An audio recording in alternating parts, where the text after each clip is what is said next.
안녕하십니까. 자, 정치학인데요. 삐세 때문에 정치학 이제 2차 과목 준비하는 게 부담되는 분도 있을 건데요. 일단 복습을 최소화하면서 이제 수업 듣는 것, 이제 수업 중에서 수업 들으면서 이제 암기할 게 암기하시고, 그다음에 내용 정리하시고, 그다음에 복습을 최소화하시고요. 2차 이제 1차 과목 이제 문제 같이 풀면 푸는 쪽으로 쭉 가시면 되겠고요. 이렇게 생각하셔도 돼요.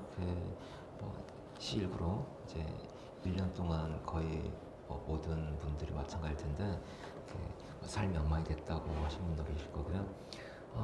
중요한 건 이제 다 똑같은 조건인 거고 여러분이 얼마나 이제 마인드 컨트롤 해 나가면서 이제 집중해 나가는지 그게 이제 결국은 중요한 합격을 위한 핵심 과제가 될 것 같아요. 다 똑같은 상황에 있다라고 보시면 되겠고요. 그다음에 두 번째로 이제 이번 이 선언에서 이제 모의고사 이제 갈 텐데 가끔 이제 이틀에 한 번 시험 보는 것 때문에 많이 힘들어하는 분도 계실 것 같고요. 이번에는 이제 기출 문제 중심으로 모의고사를 일단 진행할 거예요. 그래서 기출 문제 쭉 풀어보시고 그다음에 이제 중간중간 말씀드리긴 할 텐데 정착 잡으실 때 그 화학 고등학교 때 화학이라든지 물리학 공부하듯이 그렇게 암기한다 혹은 수학 공부하듯이 공식에 넣어가지고 대입시켜서 풀어나간다 혹은 화학 교육하듯이 암기한다 이래 가지 마시고 기본적으로 논리하고 체계를 잡는 거라고 보시면 되겠고요. 일단 첫날 말씀드린 건 대충 거의 중간 되면 까먹거든요. 근데 레고 맞추기라고 생각하시면 돼요. 일단 정치학 전체 틀 속에서 여러분들이 지금 어느 부분 보고 있다 그러면 이게 어떤 면에서 들어가는 건지 일단 앞부분 예를 들어봤어요. 정치의 본질에서 정치란 뭐고 그 다음에 권력의 본질을 잡을 건데요.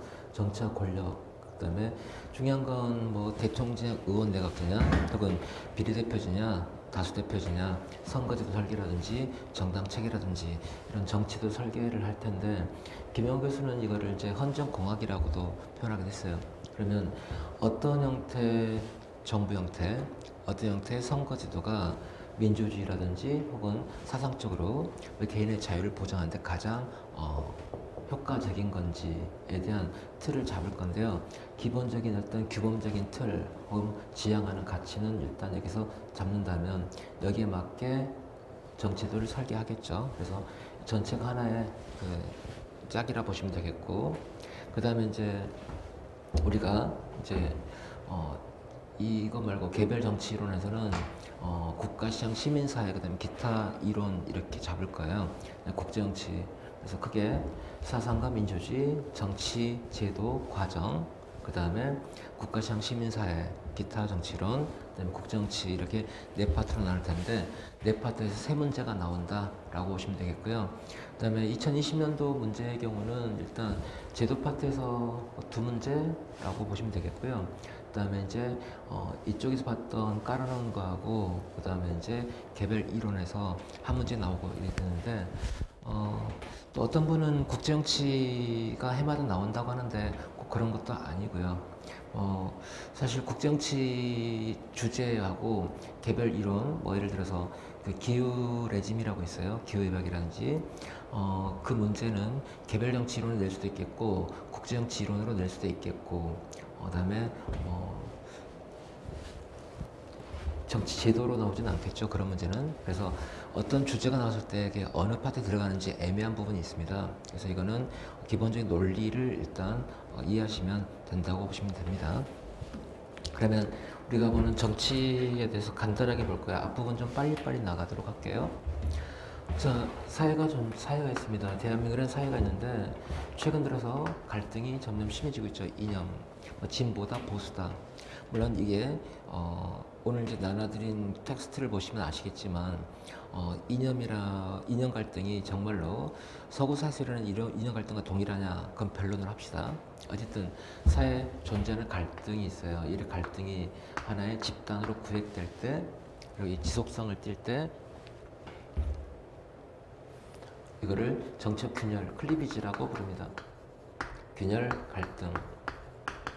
개인적인 갈등은 정치학의 관심사는 아니에요. 친구랑 싸웠다 이런 게 아니라 어떤 정책인 정책으로 이게 유의미한 사회 세력이 됐을 때 이걸 정치적 균열, 정치적 갈등이라 부릅니다. 그러면 정치 세력화된 이들 집단들 간의 갈등이 존재해요. 현대사회는 일단 다원성을 특징하고 있어요. 여러분이 생각하는 삶의 가치라든지 혹은 이해관계, 예를 들어서 노동자 집단과 자본가 집단 혹은 농민 집단 간의 이해관계가 상이합니다. 세제를 어떻게 할 거냐, 소득세제로 갈 거냐, 아니면 재산세제로 갈 거냐, 소비세제로 갈 거냐. 세제를 건드린다는 말은요, 누군가에게는 손해를 끼치고 누군가에게 이익을 줄 겁니다. 어떤 중요한 공적 결정이 내려졌을 때 이 결정은 사회 집단의 어떤 이해관계를 일단 변화시킬 거고 그에 따른 갈등이 불가피하게 나올 수밖에 없는 다원사예요. 동질성이 아주 강해가지고 종교 혹은 세계관 혹은 이해관계가 뭐 똑같다. 조선시대에도 노론소론 갈등이 있었죠. 그 다음에 기본적으로 양반과 중인과 그 다음에 일반 백성 상민들 간의 이해관계가 상이하게 나오는데요. 대동법 시행을 둘러싸고 어쩌고저쩌고 이런 것도 나오죠. 그러면 조선사회도 다원사회라고 말할 수 있어요. 완전히 종교부터 모든 것들이 동일한, 예컨대 그리스 아테네 같은 그리스 도시국가라면 모를까, 도시국가 내에서도 이해관계가 갈라질 겁니다.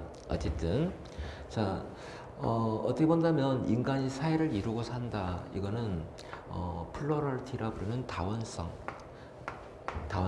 이게 갈등을 만들 수밖에 없는 이유가 돼요. 근데 현대사회로 오면은 다원화되고 이게 좀 심화되면서 원자되고 파편화되고 분절화되죠. 여러분들 뭐 이제 온라인으로 들으실 텐데요.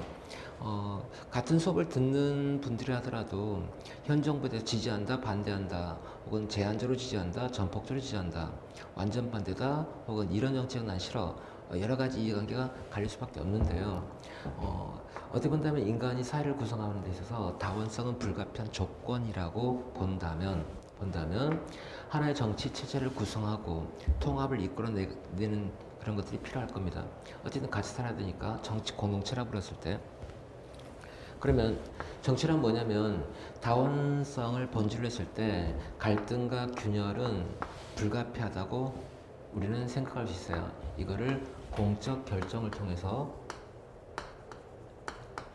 통합 혹은 조정하는 과정이다 라고 우리는 일단 정의할 겁니다. 데이비드슨은 가치에 대한 권위적 배분, 희소한 가치에 대한 권위적 배분이라고 규정했는데, 여기서 가치라고 한다면 여러분 가치 있다고 생각되는 것, good or bad, 경제에서 말하는 이해관계를 가지고 우리는 가치 있다고 생각되는 걸 말할 수 있겠죠.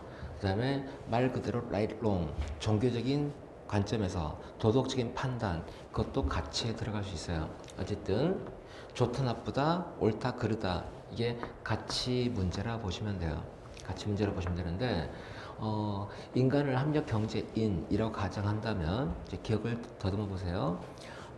기본적으로 인간은 물질의 욕망을 추구하는 존재고, 행정에 배웠던 X이론적 인간관이라고 봐도 상관없어요. 어쨌든 자, 그러면 그런 인간을 가정한다면 주로 이해관계를 위한 갈등이 되겠죠. 그래서 가치 배분에 있어서 중요한 것은 사회 구성원들이 수용 가능한가 문제로 귀결될 거예요. 그래서 수용 가능한 정당한 권력을 우리가 권위라 부르는데, 공적 결정을 내리는 자, 권력을 가진 자라고 할 겁니다. 그래서 그런 점에서 공적 결정을 통해 통합 조정한다는 이 개념은 일단 데이비드 이스턴의 정의하고도 크게 다르진 않습니다. 완전 똑같진 않겠지만, 그 다음에 라셀은 후게스와시라 불렀어요. 자, 정부가 어떤 세제를 결정했습니다. 근데 담배 소비세를 더 인상하겠다라고 했을 때, 그로 인해서 이득을 받는 자, 손해를 보는 자가 있겠죠. 그러면 이 결정을 누가 이익을 얻고 누가 손해를 보는가, 후계수와 누가 이걸 가져갔는가, 이걸 나는 정치라 부르겠다라고 했던 라셀도 있는데요. 결국은 우리는 이 개념으로 라셀이든 이스턴의 정의든 묶어낼 수 있겠다라고 생각하시면 되겠고, 다만 이제 똑같다고만 쓰지 않으면 됩니다. 자, 일단 이따가 잠깐 체크하긴 할 텐데, 우리는 일단 정치를 다원성의 조건하에서 갈등, 균열은 불가피할 거다. 이런 갈등을 공적 결정을 통해 통합 혹은 조정하는 과정이라고 우리는 규정하고 들어갈게요.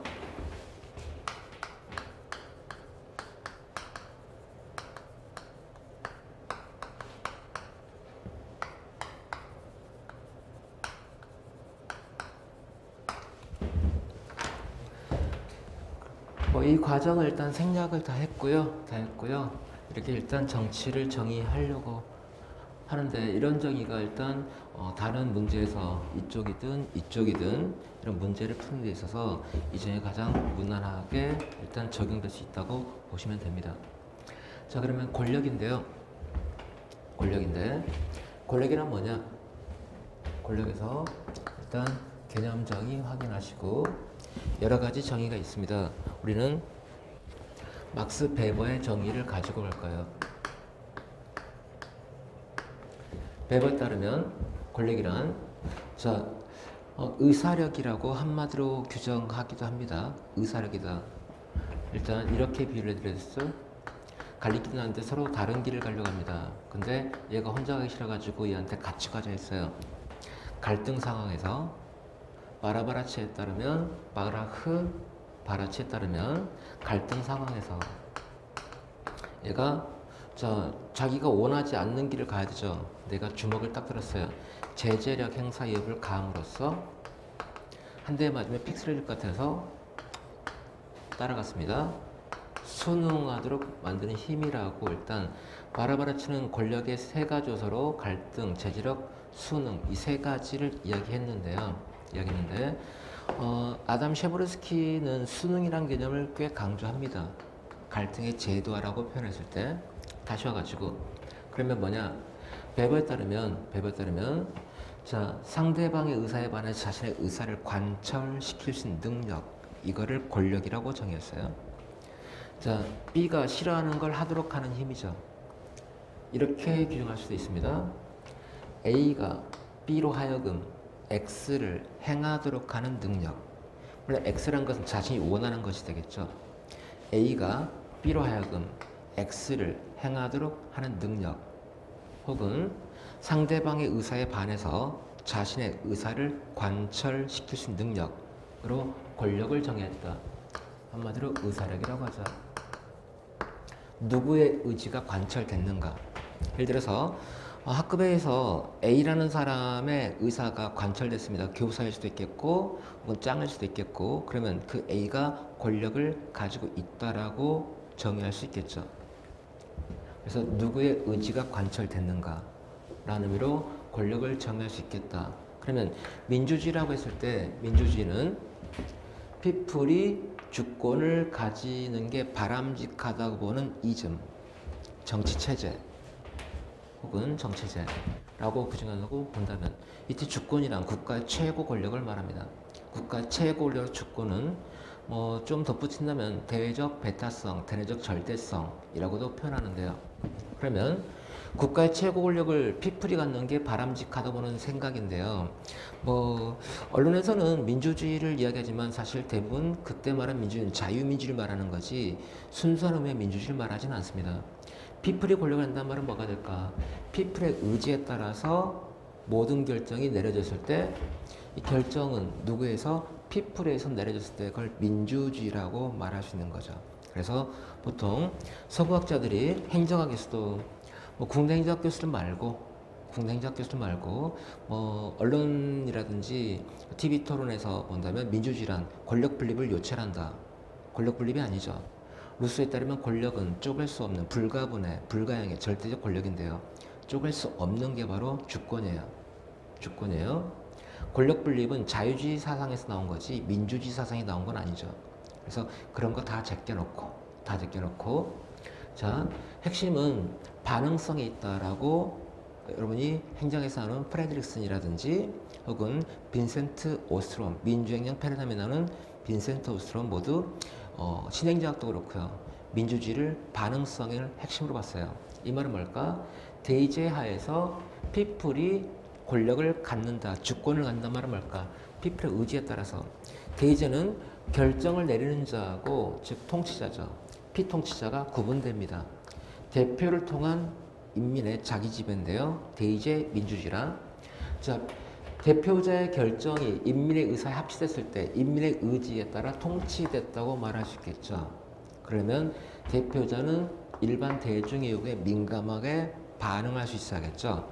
반응성, 대응성, 응답성이 리스판시브니스, 국민을 위한 통치가 아니라 국민의, 시민의, 인민의 의지에 따른 통치가 민주주의가 되는 거거든요. 포더피플이 민주주의 핵심은 아니다. 자, 조선조는요, 민주주의가 아니라 왕정이죠. 왕정이란 왕이 권력을 갖는 체제를 왕정이라 할 거고요. 귀족이 권력을 갖는다, 귀족정이라 하겠죠. 그러면 세종대왕이 백성의 이익을 위해서, 복지를 위해서 정책을 폈다. 그렇다고 민주주의가 되는 건 아닙니다. 왜냐하면 누가 결정하는가 에서 1인이 결정했기 때문에 왕정이라 부르는 거고요. 물론 왕을 견제하기 위한 다양한 제도적 장치를 가지고 있지만 결국 최종 결정권은 왕에게 있기 때문에 왕정이라 부르는 거죠. 민주정이라 부른다면 피플이 최종 결정했을 때 바로 민주주의라고 규정할 수 있어요. 다시 와가지고 권력을 일단 잡아놨을 때 권력을 중심으로 해서 민주주의를 정의할 건지 아니면 다른 맥락에서 민주주의를 정의할 건지 우린 절차적 정의, 실질적 정의로 구분하기도 하죠.